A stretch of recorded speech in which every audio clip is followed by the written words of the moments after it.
Hello and welcome to The Death of YouTube. It's this podcast. I'm Kyle. I'm Ian. And now that we've passed the first episode, I don't have to worry about this introduction at all. We were just jumping right in. And that's why we're here to kill YouTube. Or something. Yep, that's the point of the podcast. Uh-huh. This is the podcast for me and Ian, former YouTube celebrities. I think we can say celebrities. I definitely think we can say celebrities ? Like you just did.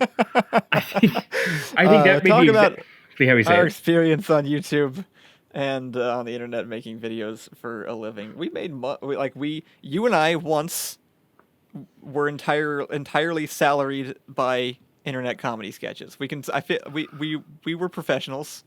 Right, we were. There's definitely something about that I think makes us less legit than if we hadn't had that happen to us. It's like a parody of like Macho Man thing. It's like fellas, is it selling out to get a job to pay for your life? And it's like, yeah, it is. Yeah, we started making money and it was just all downhill from there. A classic story. But we didn't die in the fiery car crash at the end, which means That's true. This is only Act 2. But as you all know, YouTube doesn't exist anymore. It died, Right. so we decided to do a postmortem on the entire website, or at least of the 200 videos in our Essential Door Monster binge watch playlist from the channel that we once spent literally all of our time on, or at least I did. I don't know. I'm not sure if anybody else was on the same page as me. Nobody was spent every ever on the same page as you that much effort. I do think at various points in time near the end, several different people had experiences of, I would say, upwards of a few months where they devoted a rational value of all their time to it, but never an irrational value of all of their time like you did. Yeah, no, that makes sense. Well, the journey begins with the first video in that playlist. Last week we talked about sort of our introduction into YouTube video making, just internet video in general. We kind of left off around the time where I was in college and Ian was also in college at a different college at different points, and I had started making sketches, and we still had not started making them weekly yet. And I actually don't know which one of these. I don't know when we're going to get to the first weekly one. I forget how many there are before we hit the actual weekly schedule that we're all familiar with. But the first one that I did that is in the playlist, for some reason, I'm not even sure I can tell you why I decided this was the logical start to the career. Right. But it's Toast Launcher, everybody. Toast Launcher. You probably know what that is because if you're listening to this, you probably know who we are. But if you don't, because you didn't watch that and you didn't watch Toast Launcher, it's a sketch about a toaster that shoots toast real hard. That's the premise. I think you nailed that one. Yeah, that's pretty good. Yeah, that's what it's about actually. Because I wanted to listen to you struggle to describe Toast Launcher, and I did not help. I did count how many sketches we got before our weekly, and it's 10. There are 10 videos before we get to. Oh wow, really? That's nice, more than I would guess. It's like it's a really clean number. It's also great because it encompasses like 5 years, through most of which the single biggest joke is, wouldn't it be funny if we made videos, but we don't. That's true. It's weird that the big joke at one point was that I didn't ever get anything done. There are a couple things that videos that aren't on this playlist that I would have considered kind of similar to this. Like Fold It Like a Hamburger is not on here. Arguably, it's a better joke than Toast Launcher, but a worse sketch. I wish it was something more philosophical and stuff, but I think actually what it is, I think I didn't have a microphone before this. Wow. That worked. I think this was I remember this was the first video I got my Zoom H2, which felt like you were holding a tightly folded piece of paper. It was so light. And I used the built-in microphone. I'm pretty sure it's stuck off screen in this video. Like I think I have it like a camera monopod. I have the zoom like screwed onto the top of it, and I think I have it jammed in an umbrella stand slightly off to the right of the frame, and you know that's where what? the audio is coming. It's not even pointed at us. Right. With the small exception of it not pointing at you, though, that setup you described is like that's still like a C plus in terms of sound setups. There That's are true, that so didn't many change much. worse ways to set up sound that we've used. That's very true. I'm really kind of surprised it sounded so good actually compared to that, because one of the things I was gonna make a note on is just there's so much editing stuff that like I didn't know back then that I forget that I learned over time, I guess, like really basic things like the background noise changes every time the camera angle changes. You don't do your scene dithering, like where you don't feather off the audio between cuts. Right, exactly. Yeah, there's no separation, there's no additional background noise, there's definitely no balance. The music is way too loud. Right. Actually, fun trick with that, if you're ever trying to mix music into a scene and you need it to be audible but not overtake the dialogue, you just pop open parametric equalizer and reduce specifically one frequency around, I think it's like the 3/4 mark on the graph, like roughly around there. If you just drop the area where the human voice usually occupies, most of the music still stays audible, but then you can hear the dialogue at the same time, kind of magically. Nothing about that anecdote actually made me feel very good. That was actually a really disgusting thing to hear that you can do. It works consistently, and maybe it just shouldn't. Right. Well, like I always said, like this, my joke was like, because at one point in time we do a panel like at a con about like making sketch comedy with your friends, and the selling point is anybody can make a sketch comedy. You barely need any equipment. All you need are like your friends, a cell phone, and $450 worth of audio equipment, because you can't replace that. You just can't. Right. Very true. And then, technically speaking, all you've got then is a video that would look really great if you use lighting, but yeah, no, I had not touched lighting at the time. I could see Right. it on the camera, and that was all that mattered. And actually, I think that works. We don't do lighting until, oh my gosh, like literally years into our Knock on wood is the first video. Yeah, I don't know when we're gonna get to that. Well, one, knock but- on wood, but even that, we just have a shot that's in the middle of a Home Depot. Like, we flirt with lighting, but the problem with lighting is you either use it correctly all the way through, or you have failed. Like, it's just full stop.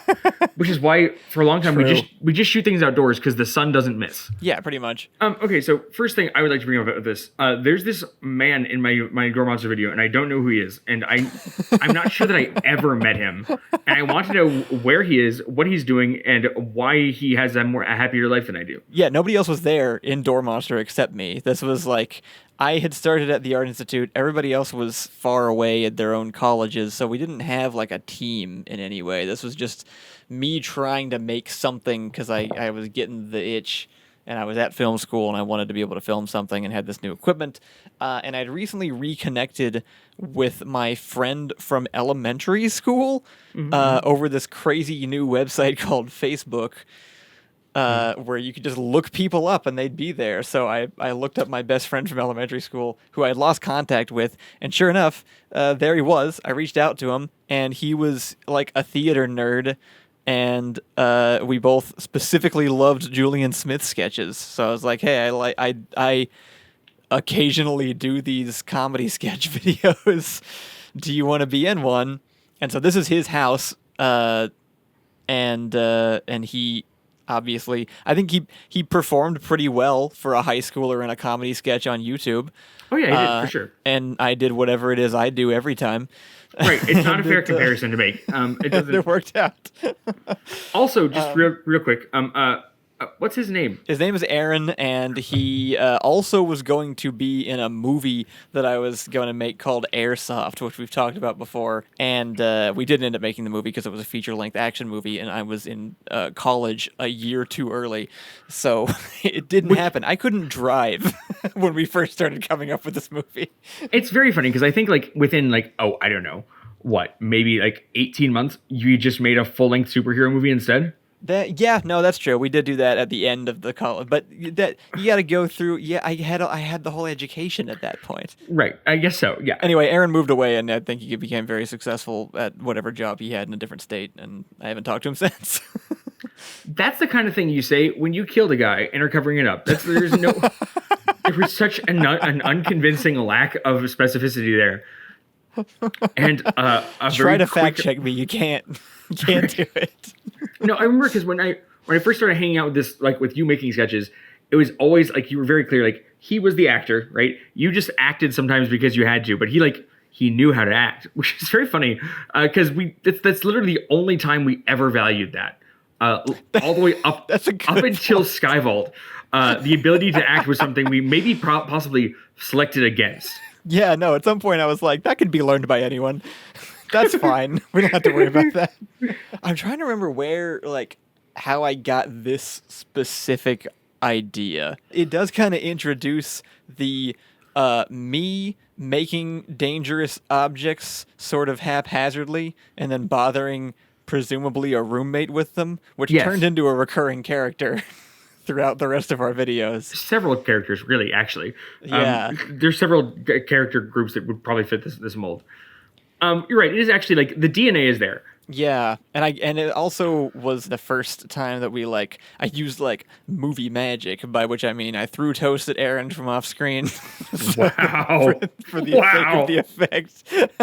Listen, Jackie Chan does his own stunts, and I throw my own bread. We are basically the same. I don't remember where the actual concept came from because at the time I really had limited influences, and a lot of them weren't even popular YouTube. A lot of the big YouTube sketch comics at the time I didn't watch and still haven't actually. Are we in a TF2 world yet? Yeah, I must have been playing TF2 at this There's point. some definitely engineer stuff going on here. Yes, that's actually a really good point. I bet that is part of it because I was super into anything Valve at the time was a Right. pretty big influence for me, and I kind of forgot about that. Just wacky, dangerous inventions, I guess, was funny Yeah. to me. I mean, it is. don't It's know. it's not funny. It's just it's interesting because we have so I think some we're gonna end up talking about Kyle style a lot, very specific Gilmore Girls snappy dialogue, right? And Yeah. it's not really here. It's not. I think it's mostly in the editing, though. There's too much of a pause after each line. Kind of, but also it's where you put the information. It's very very common in when you're a child making videos on the internet sort of style writing, where it's you have him just explain things that happened in the past that you obviously both know about. Right. But that we don't do that eventually because there's no time to do that. A, it's not amazing writing, but B, also we need to fit 3 sentences in the first half of the sentence. And having Right. a secondary clause where we question the first clause is it's not like we're made of money. True. We gotta get this stuff done as fast as possible. I also just get really picky about my comedy economy later on. Right. I'm kind of proud looking back. I will say I think I'm pretty good at making things funny from a logistical standpoint. And Yeah, looking absolutely. at this, it all still functions very well as comedy in ways that I've seen people who do get paid a lot of money that I don't have to name specifically don't know how to do. Right. Yes. And it bothers me when I see people who do stuff where it's just you could have just reconstructed that sentence, adjusted that cut. There's just things that work and things that don't. And it's annoying to me that people can't learn that. This is what I think I was talking about when I was mentioning in the last episode specifically about how there's 5 or 6 different skills involved in making a perfect Flash animation, and you were at least pretty good at all of them. It's there's essentially you have a comedy team and they're all doing something important to the final product, and they all do it right. All the pieces fit, and you've done all the correct things. But often somebody doesn't know how to do one thing, like cut the line right or restructure a sentence. And it's you have a good product, but your comedy's wrong because you did this and you just missed it. And I think here Aaron's wearing a class of 2011 shirt. Right. Which And I remember is that being funny at the time because it wasn't 2011 yet. So I think this came out in 2010. right. So I'm betting exactly 13 years ago. Dead on. Right. I think in 2010, this humor is also still very acceptable, in ways that we've just moved on from. It's not just an experience with writing. It's also we constantly have humor moves so fast. It's weird. Yeah, no, that's true. I think this was actually kind of fast even for Yes. for 2010. Always. We Everything we do is because always on too fast. Newgrounds everything was fast. That was sort of the That's because you want to That was spend as sort little of- time working with Flash as possible. right, yeah. And then moving over to YouTube, it was that wasn't really the thing other people were doing. Weirdly, I think the world has come back around to that because of TikTok. They've finally caught up to us. And they still do it badly. Yeah, most of the time. Yeah. I think what catches me about this sketch, right, is I presume unintentionally, but you being a mad scientist who is annoying his roommate with toast is clearly like the second or third most interesting story in the video. Like Aaron walks in and he's had an awful day. And I want to know why. Like he gets hit in the That's back of the true. head with toast, and it just like he goes, "That would happen to me today." And we never find out what happened today. That's a good point. I never even thought about that. He brought there's a whole angle to this character that he brought Right. in. I think like eventually you kind of like you get around to back justifying it with the "you've thrown stuff at me every day this week" or whatever he says, right? Like it's a Right. constant problem. But like walking in the door like that, no, this was like there was something else on his mind, and like in the back of like in his heart of hearts, he knows he has to deal with his like awful puckish imp of a roommate when he gets home. That's true. That is the reaction of a defeated man. This was also, I think this was my first like prop construction also, which was at the very end, the napkin gun, which Yeah. was, I purchased that napkin holder from Amazon Woo! for this and then taped it to a broken airsoft gun that we had. In 2010, ordering from Amazon was still kind of a weird thing to do. That's true. It's A like- lot of people didn't do it yet. Right, but you'd watch Scott Pilgrim, and I think that's probably I don't think I'd watched it yet at this point. I think you can. I'm curious if you'll be able to tell oh once man, I've watched Scott Pilgrim, actually. That's a fun. You're right. That's a fun mark to try and think about. Yeah. Okay, we'll keep that one in the back burner. I think the napkin gun is funny because if you just look at it just like in that still frame, it looks an awful lot like a community submitted TF2 item. Oh, it does. You're right. It's got the right bubbles, the right silhouettes, you know? Yeah, I am glad you brought TF2 up because there's quite a bit of like even the TF2 humor I think in this a little bit like mixed in with the YouTube comedian stuff. This is also very Newgrounds animation setup, which we continued to use for a long time and took a long time to break away from. Which is just the shot of both people and then close up, and you're done. Yeah. That's Although basically it. Actually, We do have the entrance shots though. yeah, we're actually ahead of ourselves by a good bit for a while. That's a good point, yeah. There's some action shots in here. There's some shots where you must be watching the television screen to understand what happens. That's a good point. Yeah, even like pop up over the couch at the beginning. We have some physical comedy going on there. Man, I Wow. really actually just You regressed just a bit peaked after so early. Astounding. This is something specifically when I get to being in charge of making and setting up videos. I am constantly fighting against my innate lazy urge to make radio show plays, radio Yeah. show sketches, and it's such a hard thing to break out of because especially I think we are a very very dialogue centered comedy group.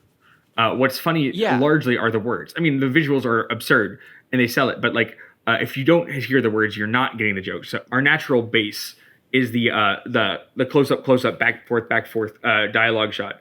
And I think the more we break away from that in general, as a broad rule, the better the sketches. Yeah, I agree, and I do think we figured that out at some point. Once I started, I even at the art, even at film school, I didn't have any interest in the the cinematography angle at all.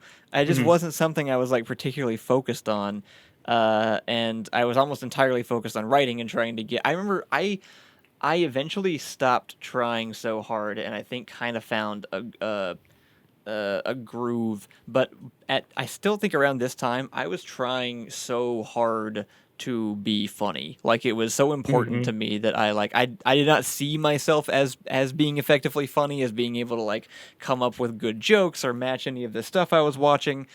And I just desperately, more than anything, wanted to be able to come up with the same kind of stuff that the people I watched on YouTube did, and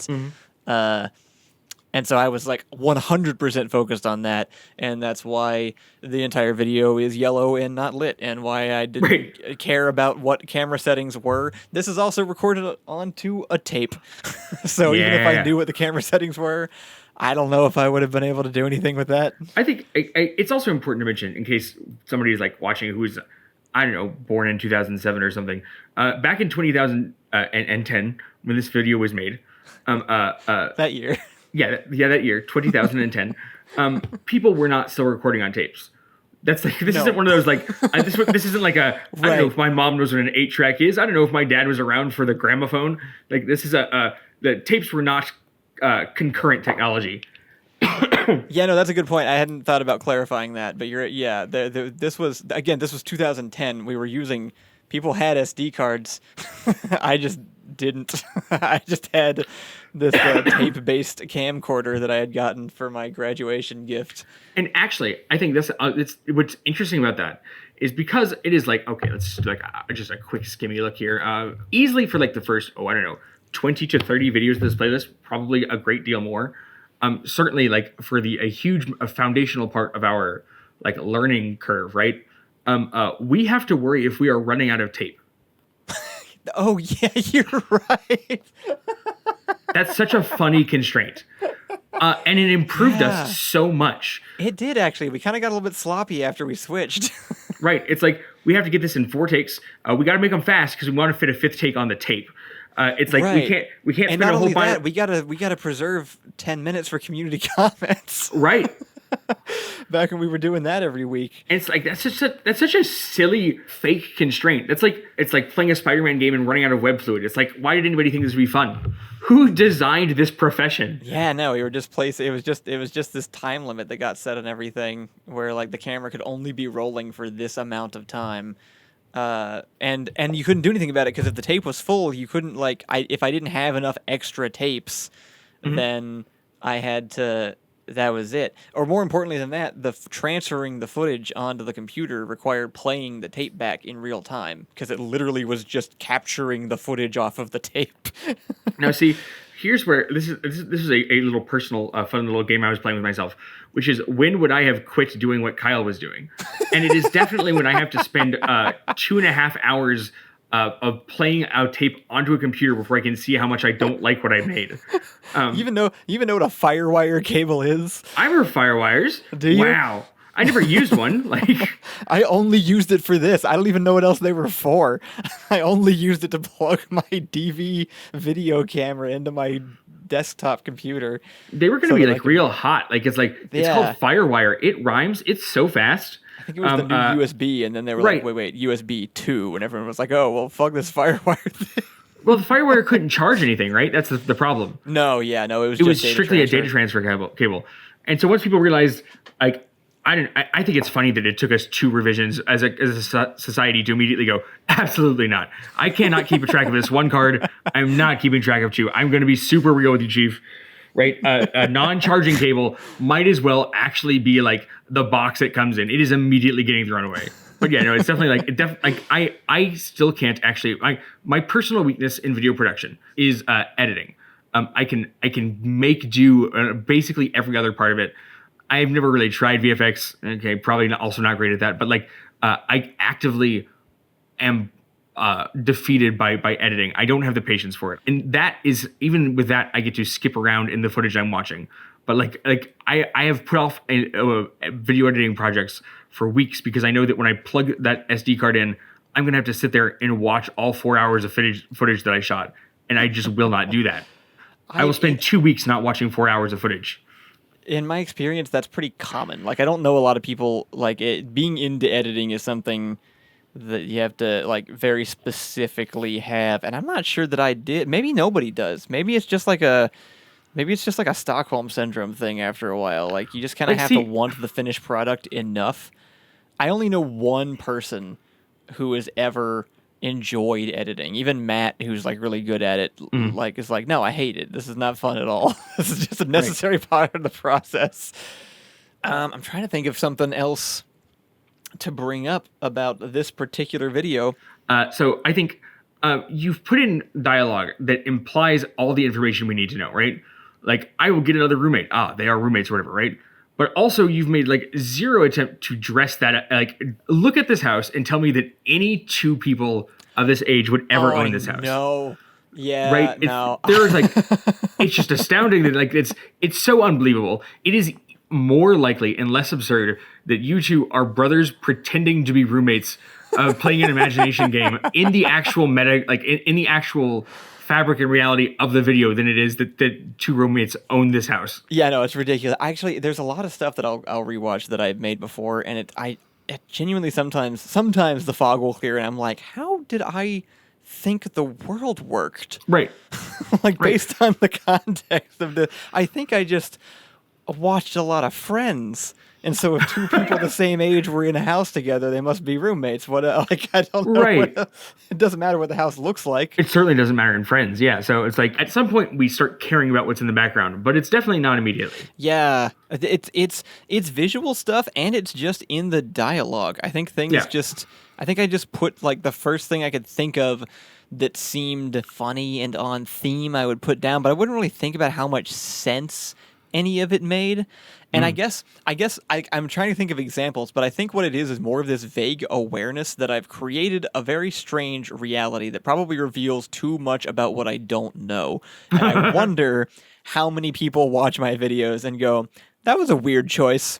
That was a weird thing for him to have said there, or that's a weird implication about life. Joel, I can't believe you've gone through 5 sticks of butter today. That's twice as much as the average person. But yeah, like I don't know what you're referencing there, but I do feel like I've written stuff like that, just like the idea that unknowingly, right? That you would think that it's average to eat 2.5 sticks of butter a day. Like right. I just. Yeah, the problem is I can't give you any examples because I don't know what they are. I just have this suspicion that I feel that way to other people, and because of it, inherently, I cannot know what those things are. But also, I think the thing is, it probably adds a huge amount of humor. It must. Like this is if you watch like Always Sunny, right? Every time that like any one of the characters specifies something unnecessarily, it's hilarious because it's like I did not want to know that that's not how they weren't thinking that wasn't working. Right. And now I do. Amazing. It's got to be that perspective that like lends itself to the art. But like, yeah, it's got to be like when people are talking about like, oh, I just like the feel your videos have. Like, I guess I don't actually know what they mean, but they do. And I guess it kind of bothers me a little bit that like, I don't know what it is they're seeing, but they clearly think it's intentional. So I think I'm safe. Until you were to do something like, release a 300 long episode podcast where you microanalyze every detail and point out I did that on purpose and managed to and I did not. Yeah, right. More importantly, don't point out which things I didn't do on purpose that people actually wanted to know about. Right. Because to me that was just normal. Like the constant premise being that roommates build weird death traps that they use on each other. Perhaps. I also think, what's interesting is how much of these early sketches are entirely influenced by the fact that you grew up with Reed, like next door to you. Do you know how weird that would be for most people? Like, that's traumatizing. It's sort of an amalgamation of the last 2 points. In the background of a lot of videos, there are just like knives laying around, and we don't acknowledge them in the video. But sometimes people in the comments are like, hey, how come there's a leather pig mask hanging on the wall back there? And I'm like, you don't have one of those? This is Texas. Open carry of knives is legal. I wasn't asking about the knife. Yeah. All right. Well, I think we maybe these early episodes will just be half an hour.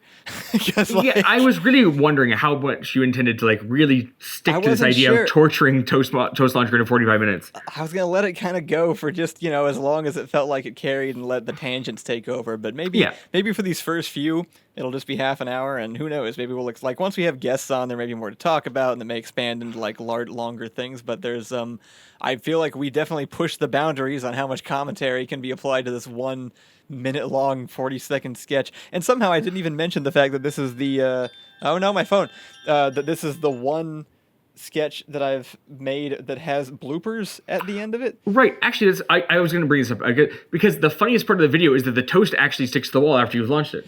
Right. The joke is that toast doesn't do that, but it did do that, and you didn't write that it did that. It just did that. The toast is funnier than you. Yep. And a better actor. And that stayed true for the most part. All right. Well, thank you all for tuning in again. I hope you're enjoying these. We're recording quite a few of these up front, so we won't get any feedback until several of these have already come out. But I really appreciate if you can leave reviews on any of the available podcasting platforms. I think maybe just iTunes is still the only one that actually allows reviews. Right. But this will be on wherever you find your podcasts. And are we putting this one up on a YouTube somewhere? This will also be on Door Monster Podcast, the YouTube channel, which I assume is where most people are listening to this initially. I'm looking forward to all the comments being like things that Kyle thinks are normal, but no normal sane person would. Spending 400 hours talking about 30-second sketch comedy. Please do tell me, though. I would like to know what these things are. I'm very excited by the concept because I know that I also have done this. And it's like several of our most successful instances of working together are because we are the same kind of delusional. This is gonna be the interesting. This is the interesting thing about this is that you can't tell me either because I'm not sure you would recognize them because unfortunately we're way too much on the same wavelength. Yeah, and that's why this podcast is also probably gonna be weird in ways that we're not gonna be able to predict. Eventually, we'll also have some guests on. Maybe they can shed some light on certain things. But for now, you're stuck with us, guys. Yep. We'll be back next week, and if you'd like to support the show, you can go to patreon.com/doormonster and support this podcast and the main channel content. And if you somehow have stumbled across this and you don't know who we are, you can find us at Door Monster on YouTube, and you can watch this video along with all the others on the Essential Door Monster playlist, binge watch playlist. I hope that somebody doesn't know who we are, stumbles across these, and refuses to watch the content until they are done listening to all the podcasts. I want to know what people think of us if this is their only interface with us. I would also be fascinated to know that. Somebody take that upon themselves, please. I don't think it passes an ethics review in most. That means we gotta finish the show, though. We gotta do all the episodes. Oh, of course, for just for that one guy. For that guy. I'm gonna pretend he exists, and he is now our motivation to get this done. Very healthy. All right, we will see you guys next week with the next episode on, I think, zucchini and rhubarb. Gary the Misanthrope. Awesome. All right. Well, until then. Bye-bye.